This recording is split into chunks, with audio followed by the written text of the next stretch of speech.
Making people feel respected, valued, appreciated. These are extremely important in terms of the morale of your organization and the way that you interact with clients, subcontractors, project partners. These things can all be put under the banner of this idea of civility.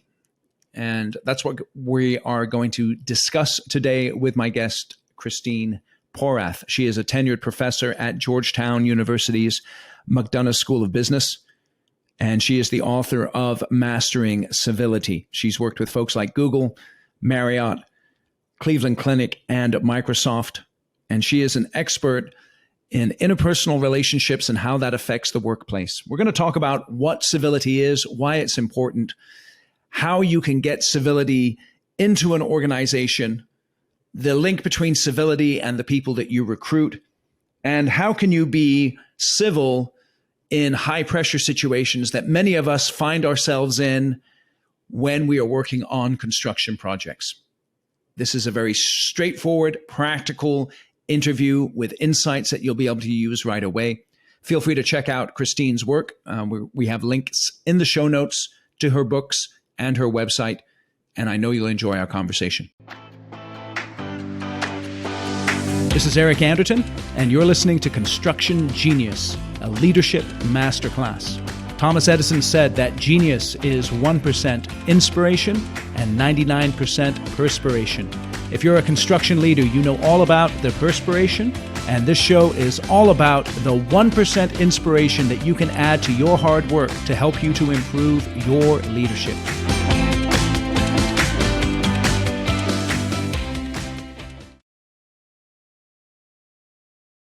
Christine, thank you for joining us today on the show. Thanks for having me.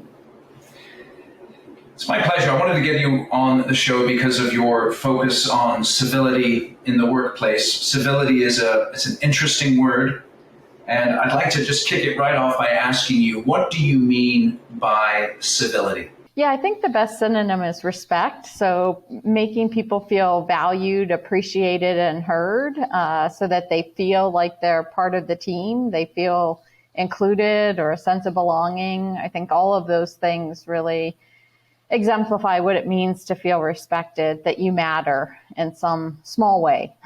Why do you think civility is lacking in businesses? Well, the number one reason that we find that people say that they're disrespectful or rude or uncivil is because they feel stressed. So, and of course nowadays that goes for most people. Another reason is that people lack training in it, they claim. That the leaders are role models of bad behavior, and so they're following their lead. They think it's a way to get ahead. Surprisingly, about 50% of people thought that it doesn't pay in the workplace to be civil. That, in other words, that, coming across as powerful or rude is actually a way to get ahead. And so they're afraid of being civil in the workplace. That's interesting. Let's explore those a little bit. So the first one that you talked about was people are uncivil because of stress. In your experience, what are some of the effective ways, because that is a reality, stress is a reality, what are some effective ways that leaders manage their stress so that it doesn't affect the way they behave in a negative manner?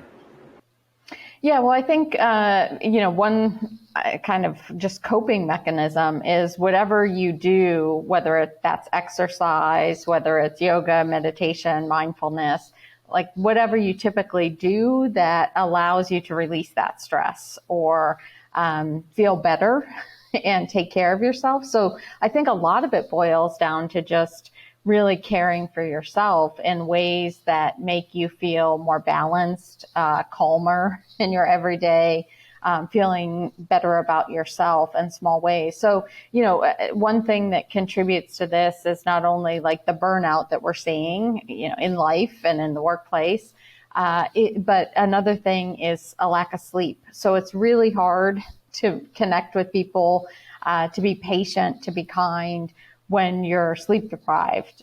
And people pick up on that with just an hour less of sleep. They call it a social repellent, where people literally, we're not necessarily aware of it if we're sleep deprived, but someone else is picking up on that and doesn't like us or want to interact with us nearly as much. So whether it's taking care of self via exercise, eating well throughout the day so that we're not hangry, the idea of sleeping, and recovery, taking breaks throughout the day, if at all possible, even for, couple minutes, 10 minutes, things like that can really aid us as far as just feeling better and then, interacting better with people. Terrific. So let me just ask you, because, when it comes to managing stress, people may say, I don't have time to manage my stress, right? Yeah. So what do you think is the simplest, easiest step that someone can take right away to be more effective at managing stress? I think that, one thing would be carving out just small moments where they have some time to decompress. That could be a few minutes nowadays between meetings or between, getting somewhere or between projects. For me personally, like working out and exercise has always been a huge part of my life. So I need to get that in the morning for myself. Like people have different routines, of course, but I know that I'm better throughout the day if I take that time. And then I'll make up the productivity or the efficiency like a lot of folks. So for me personally, like even experimenting with that kind of stuff and seeing, does this work well? Can I carve out time? Seems to bode well. I think another big thing nowadays that we see is if you can stay away from all the negativity in some small way. For some of us, that means pulling off of social media or not tuning into the news or certain websites or those kind of things. But really being proactive about reducing the negativity in your life and what you're taking in, because we're not always aware of it, but we feel that and we give off that negativity or that stress in ways that we're just being primed throughout the day. And even things like if you can control who you're around, that matters, and we don't get to necessarily choose who we work with, but things like who we're with, what we're taking in, what we're consuming, it all matters. So what's the difference between being appropriately assertive and uncivil? How do you, because people listening to the show, they're in construction, and sometimes you just got to step up and say, hey, dude, you need to be on the job site. This needs to get done. And if it doesn't get done, then we're going to have a stronger conversation. And that's just the way that it works. How do you balance that? Yeah, it's a great question. It's all in the eyes of the beholder. So one of the really tricky things about incivility is just that it's all about how you make someone feel. So we may think, we have good intentions. We're giving them very important feedback about how to be more competent. And they may feel like, what a jerk. He's demeaning me or belittling me in ways that feel terrible. And so I think there's a couple things. One would be if you can create a culture where you're radically candid, like what you just said to me, you're coaching someone up. You're trying to improve their performance, the likelihood of them being successful in, let's say, the construction business. If that's the case, then the whole idea is that you have to demonstrate at some point that you care about them personally. That's what Kim Scott would say about radical candor. So you care personally, you challenge directly. If I know that you care about me, and so it could be as simple, there's research that shows that if you preface this stuff with just 19 words, and the idea is, I care, I think you can do better, and here's what I suggest, or I care about you, and I know you can do more, then you're off and running. But I think so much of this comes down with the civility stuff to what Doug Conant calls touch points. So these brief daily interactions you have with people throughout the day. And so, these things do not require a huge investment of time. But if you're saying hello to someone, or you're saying how you're doing, or how can I help at different moments, throughout the weeks or the months or the year, someone notices that. And they give you the benefit of the doubt typically, such that then when you criticize me and say, hey, it's got to be better, or I need you to do X, and here's why, and it didn't work because of this, then people are much less defensive and much more likely to deliver on your feedback. Another thought that you had there was this idea of role models and a lack of role models. How can I become a role model of civility? What do I need to focus on? Yeah, I think the idea is you walk the talk. So these little touch points that I mentioned, that you're doing those things. Some of it comes down to tone, which is hard. We can't accurately evaluate our tone while we're speaking. So I may sound very condescending, even though I have the best of intentions and I like you. It's just, it may be literally my vocal tone. It may be where I come from and kind of the directness of my language. All of that is colored in ways that we're not accurately evaluating, especially in the moment. If I recorded myself, I'd have a better chance. But even then, we are not very self-aware. So about 95% of people believe that they're self-aware. They have a good sense of their strengths, their weaknesses, how they come across, giving feedback. Tasha Eurich has found that only 10 to 15% are self-aware. So on any given day, that's 80% of us missing the mark as far as, again, probably thinking we have good intentions. We're trying to do well for the person, for our company, for our team, and yet we're completely missing the mark and may have blind spots. Yeah, I think it's interesting what you said about us being unaware of how we're coming across to others, even though we think we're incredibly sensitive. You've worked with some companies like Microsoft, Google, Marriott. In your work with organizations, and you don't have to name names, but can you think of an organization that when you began to work with them, they were really struggling with some of this stuff, and over time they made some incremental changes? Yeah, I mean, there was one law firm that brought me in early on when I was working, and they were having a lot of issues with retention and people leaving, not wanting to work around certain partners, let's say, that may have had a reputation for this. It generally being, pretty large power differences between people, which oftentimes creates this sense of, they don't value me. And the power differences, that's where you typically tend to see more of this stuff. And so they were just struggling. And yet, they went through training. They came up with what they called the Civility Code. So these were 10 things that they meaning their people of all levels, came up with. And they joked and said it was the 10 Commandments. But the managing partner had them put in granite, like engraved, and put in their front lobby. And literally, this was something where they said, these are things that we feel comfortable calling each other out on. Like we're going to hold the bar here now. And within a year and a half, they won Best Place to Work, which was not common for a law firm. So I think that in a relatively short amount of time, you can make some pretty big strides on this stuff. It is key that you have people that are, to your point, like the role models. They're setting the tone. They're willing to live by it. They're willing to invest in it or call people out on it in the moment. And ideally, people feel comfortable doing that with each other. Do standards of civility, I've got a two-part question here. Should standards of civility differ from company to company? And how do expectations for civility differ from generation to generation?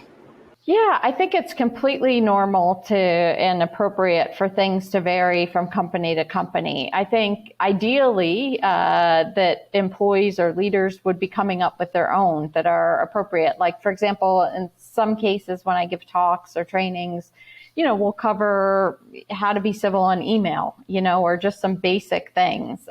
Nothing, too particular, but the idea being in some workplaces, like that's not an issue, or they're not relying on email a lot. So it does vary quite a bit. I think that it's important that they fit your values and what you're going to stick to, and that ideally people are comfortable then calling each other out on this. Like, you really want a situation where it's okay to, in the moment, let's say, it's very apparent what the norms are, and here's where, things break down. So, you you've talked about soccer or football, and, yellow card, red card, like you kind of know what these things are. And so when it happens, like there was an academic university I was at where in our department, we had yellow card, red card signals, just to each other, because there were some anger management issues. And this was just a way of kind of helping each other out.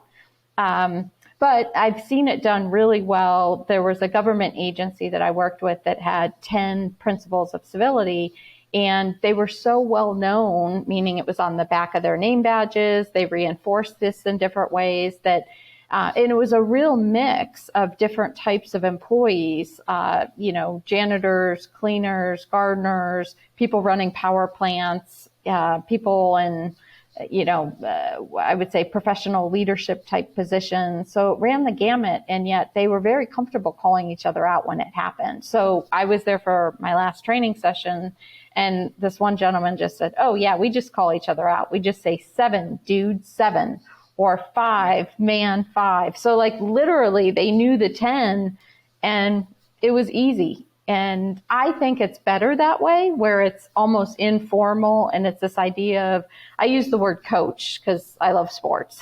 So to me, that signifies, we don't have to write each other up for these things. I mean, that may happen if people aren't adhering to the yellow card, red card, or the norms, so to speak.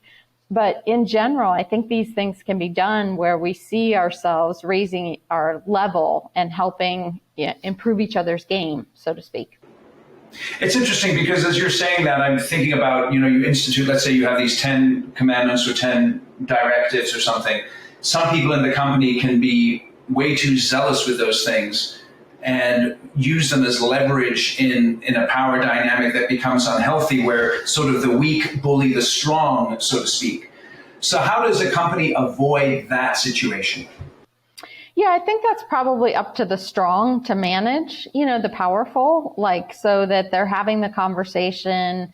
And again, I think it really pays to adhere to what Kim Scott talks about, radical candor. Like when I'm giving a talk on this, I try to make it clear that, civility doesn't mean just being nice, it's not about sugarcoating stuff. It doesn't mean that you can't have hard conversations. You can't disagree. You can't give really negative feedback. All of those things you want, right? And so it's a matter of, I think, the how. And so in her way, again, it's care personally, challenge directly.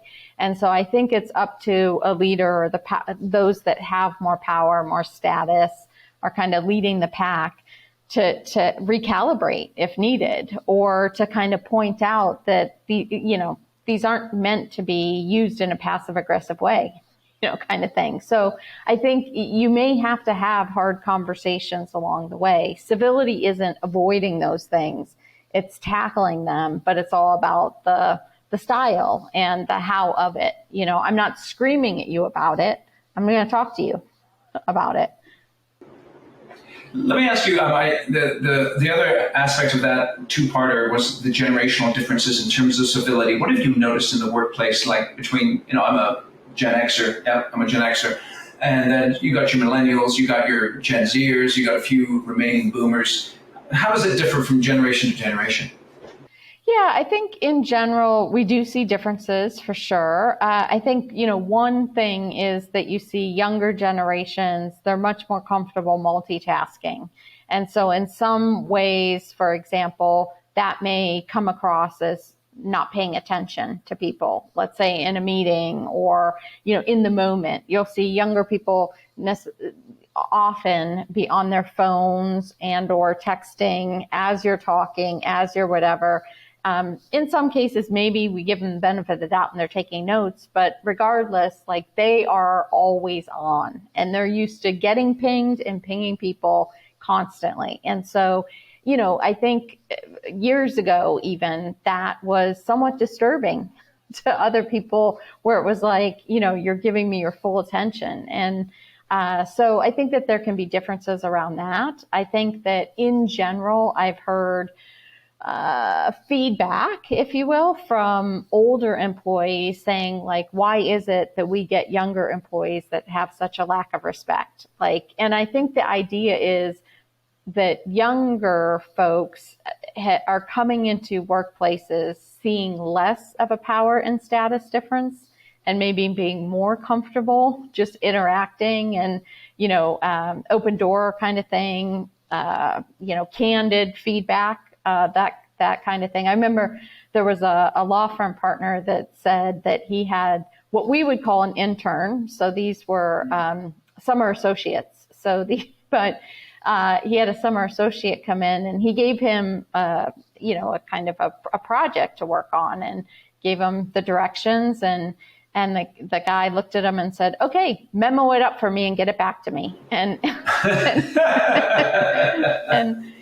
and the law partner is sitting there thinking, "What? Like, you're an intern. I just gave you a task. Like, how about doing it? Now it's back on my plate where I'm supposed to memo it up and get it to you." And so, I mean, he had a sense of humor as he told me the story, but I hear about those kind of things. And I think that there can be some friction around, the how, and again, power and status differences and respect around, let's say, experience or tenure or things like that. And there are probably some benefits to not seeing huge differences. I mean, but there are also feelings around kind of, I've earned this, so I deserve your respect. And I think in some cases, younger employees are not seen as bringing as much of that as others might want or expect. Well, why do you think companies fail in their attempts to be more civil? Why do companies fail to be more civil? Yeah, so let's say you introduce the initiative, or they contact you, Christine. I mean, I'm sure this has happened, right? It's like, I contact the personal trainer and I say I want to get in shape, but then I never show up to the gym, even though you know what I'm saying. So why do companies fail even if they want to be more civil?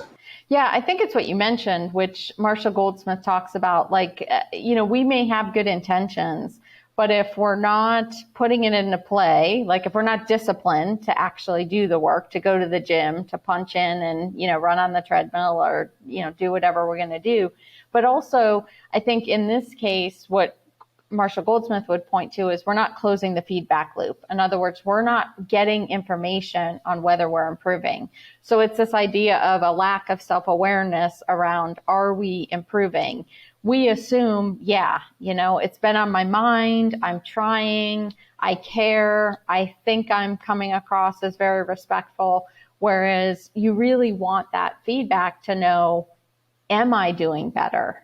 So in one case, I knew a coach he was coaching a woman who was always kind of the smartest in the room. She was responsible for billions of dollars of business, and it had gotten to the point where, because she talked over people and things like that, people just stopped offering ideas or speaking up in meetings. So, like, her teams really weren't working for her in a way.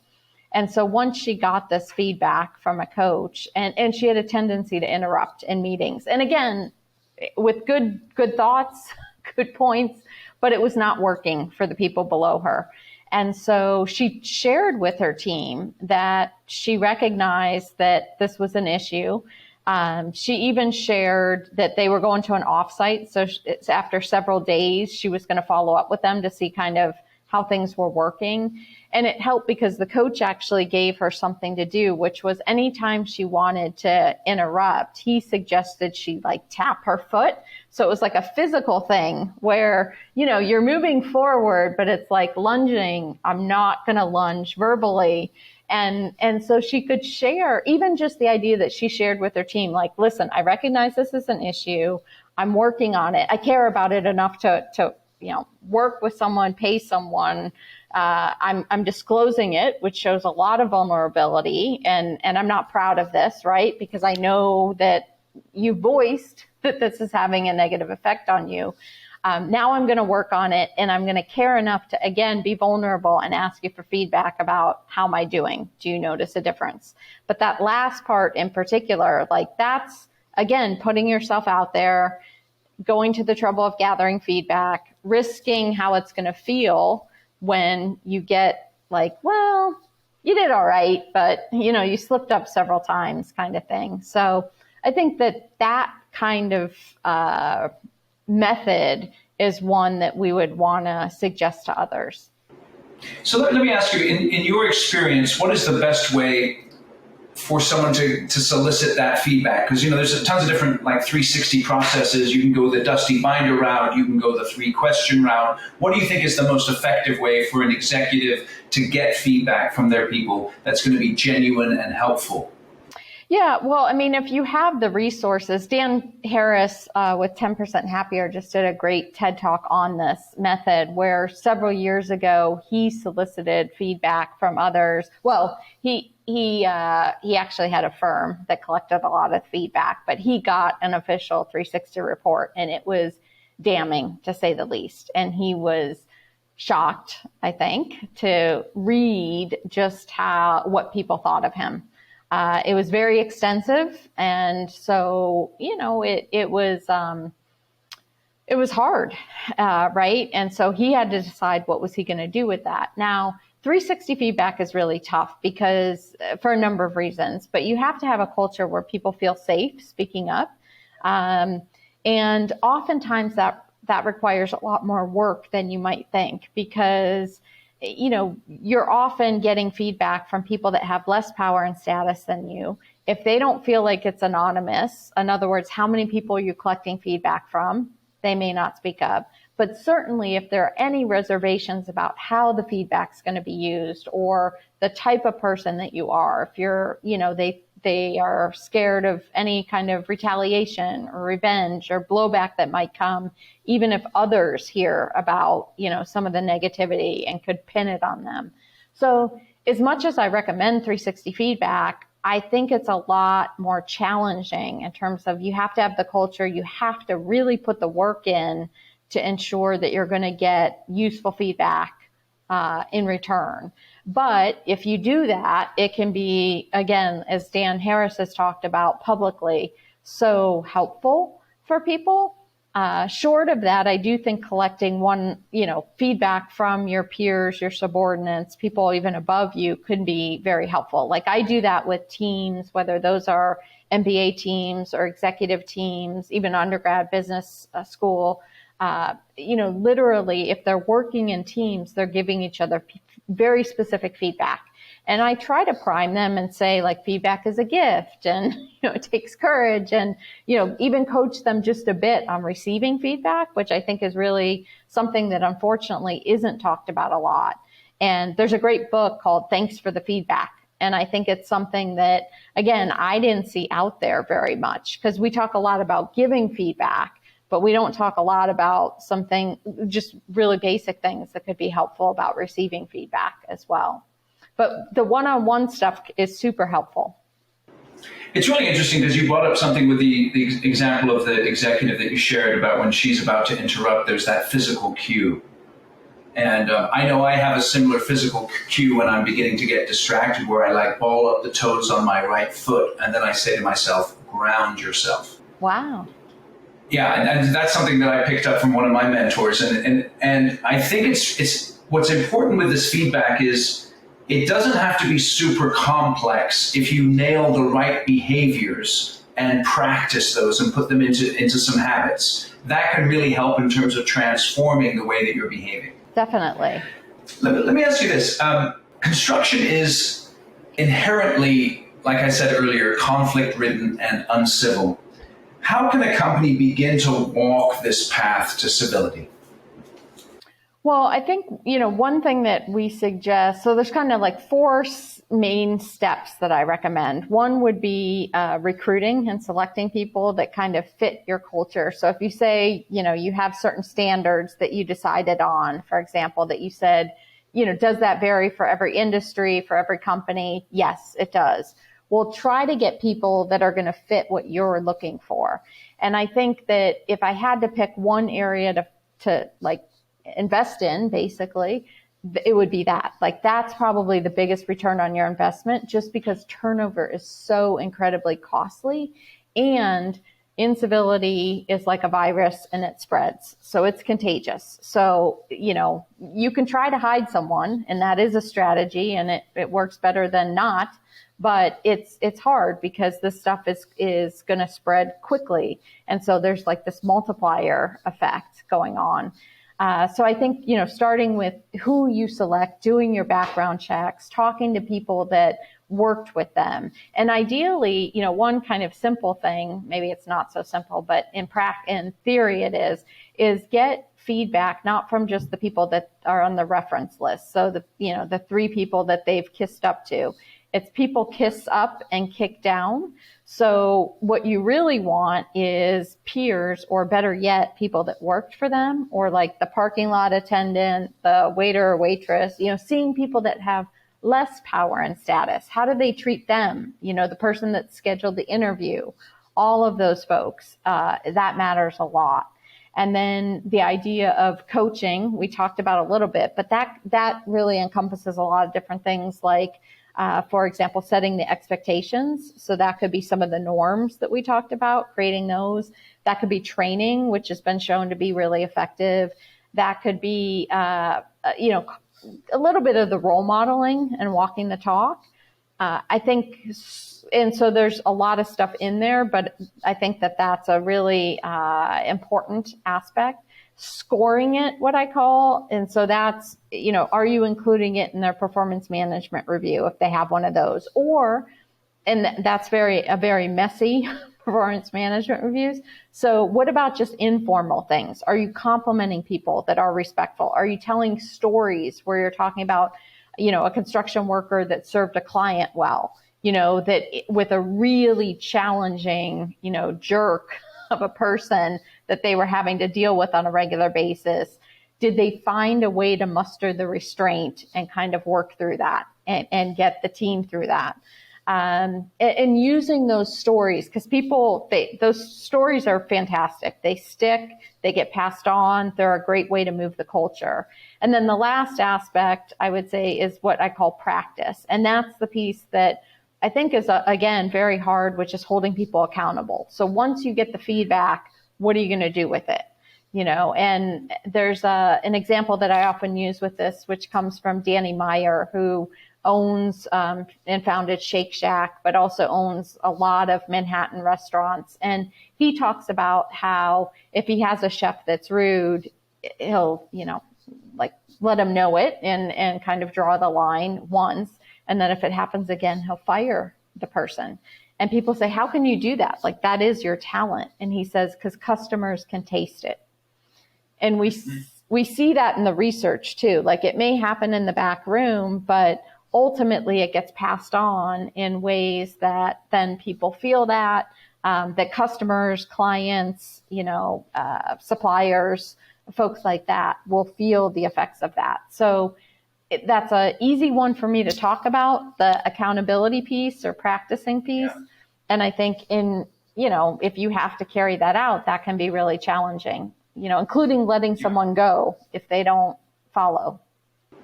It's interesting because you frame it rightly, beginning at the top of the funnel, so to speak, with your recruiting. If you understand who you are as a company, you can then attract the right people, repel the wrong people, and hopefully through that get the right people in who reflect your culture. And a lot of these civility issues can be dealt with through that process. Yeah, and that follows what we call the employment life cycle. So kind of like how it works. But the truth is you can start anywhere. And I think that there's value anywhere. I think that the more consistent you are with these pieces, meaning like the groups that I've seen do this really effectively. You asked about this earlier.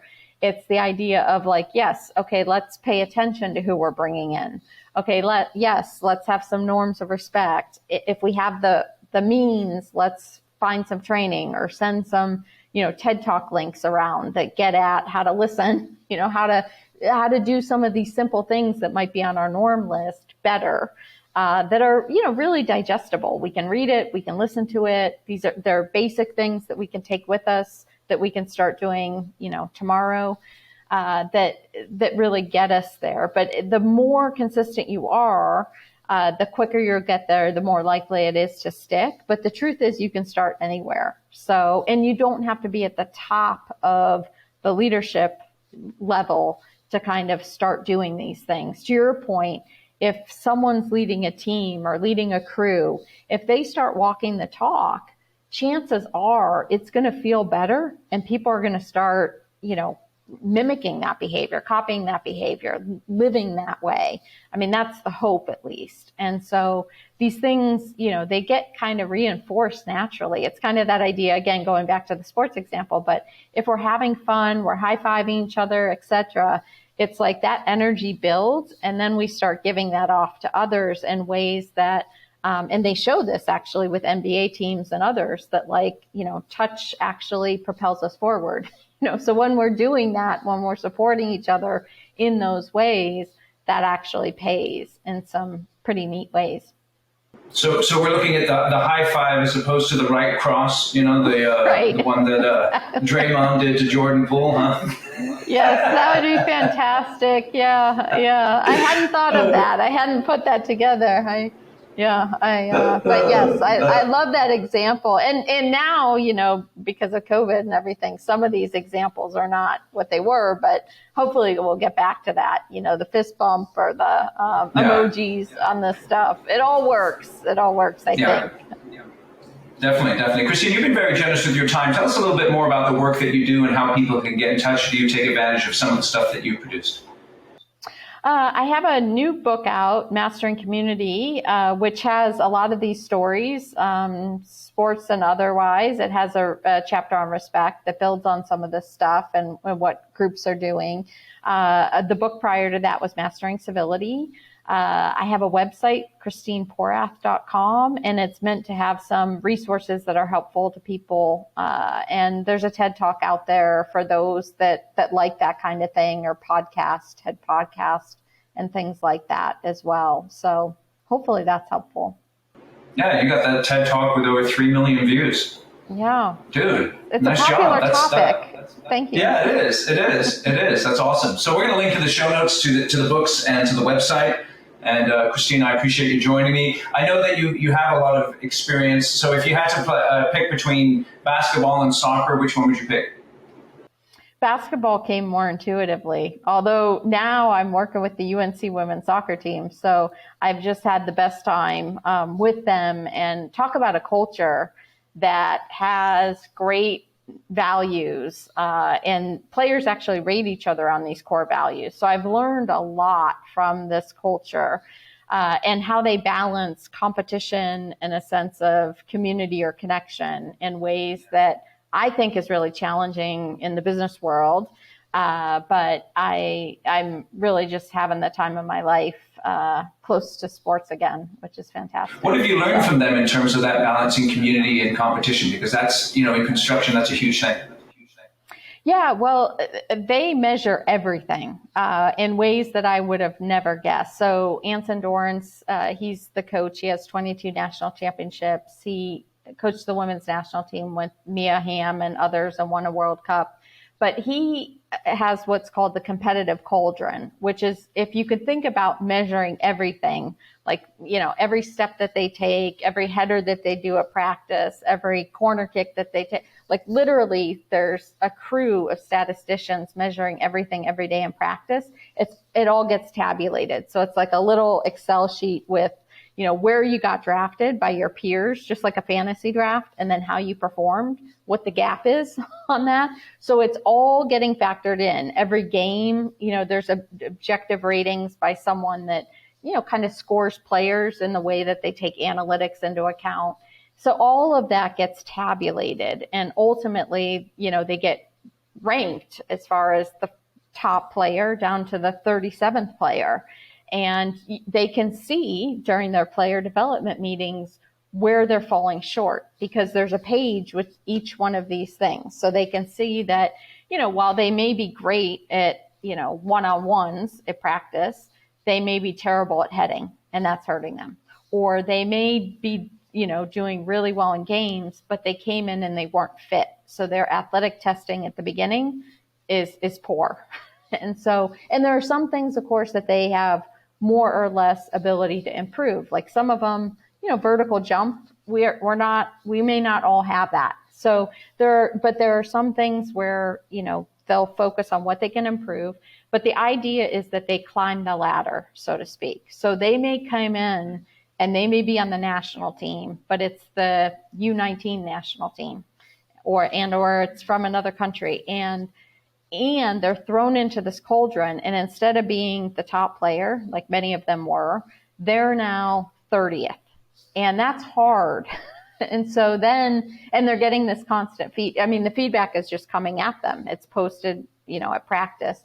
So, but they're being measured every day. And so it's about how do you bring your best game every day? How do you move from, 20th in your freshman year to 12th your sophomore year to 5th your junior year to 1? And he kind of can tell them in truth, if you're in the top 5, that's pro level. That's actually national team. Top 10 is probably pro level, top whatever. And they have enough examples to know, yeah, that's kind of how it happened. So it's incredibly competitive at practice every day, but they balance that with this idea of they care about each other. And I think part of that is the recruiting that we talked about. Like you're going to come there if you care. A huge part of it is their core values. So they have 13 core values that they rate each other on 3 times a year. The players do. And they are values that have nothing to do with soccer performance. So the closest thing that I thought focus on the field, it's focus in the classroom. So it's all about character and character development. And the idea is if you're below a 3 average wise on the 13, he would want you to transfer or to leave the program. In other words, like they want to identify where you're falling short, where you're in kind of the pink zone under a 3. And that's what you want to work on improving as, evaluated by your peers. And so that idea of being a good team player, it matters in ways that you either kind of get to be a part of the team or you're probably not going to feel like a part of the team. But, and then just, again, they go out of their way to pay attention to stuff so that they're making each other feel good about, being a part of the team. Like they care about each other. And again, I do think recruiting has something to do about it. I don't think that you're going to come here if you don't care about that at all, or you're going to quickly realize I better, and, or it's not going to probably work well for either party on that side. And that's true of organizations too. Yeah, it's tremendous. What are you actually doing with the soccer team? I'm working on a book with Anson Dorrance. Nice. So on how to develop people and really the culture in which you do that. And so that's been a kind of a long-standing project. And then we put some things into place and we experiment with, like, for example, a new value is how energizing is someone. Because I know, de-energizing, you don't have to be uncivil to be a de-energizer, but, there's a certain vibe that you may give off where people are like, it's like a repellent. Whereas the energizers, whether they're hurt, whether they're sitting on the bench, whether they're, whatever the case may be, they are providing something, and that shows. And I think, and again, we know that stuff is contagious. And so that's one that we've seen in the last year make a difference around some of this stuff. So it's really fun because Anson's like a mad scientist who's just constantly, experimenting with stuff from very different fields that he thinks will help them, especially around character development and academics, but in all ways. So it's been a lot of fun for me to learn from them. And of course, again, be around sports. That's awesome. Awesome. Well, Christine, I really appreciate you joining me, and thank you for your insights. I look forward to your successes in terms of the new book, Mastering Community, and we'll make sure to link to those in the show notes. Thanks again for joining us on Construction Genius today. Thanks for having me. Thank you again for listening to Construction Genius today. Hope you enjoyed my interview with Christine. Feel free to check out the various links in the show notes to learn more about her work. And of course, as we always say, feel free to share this interview with other people that you think would benefit from it. And also give us a rating or a review wherever you get your podcasts. Thanks again for listening to Construction Genius.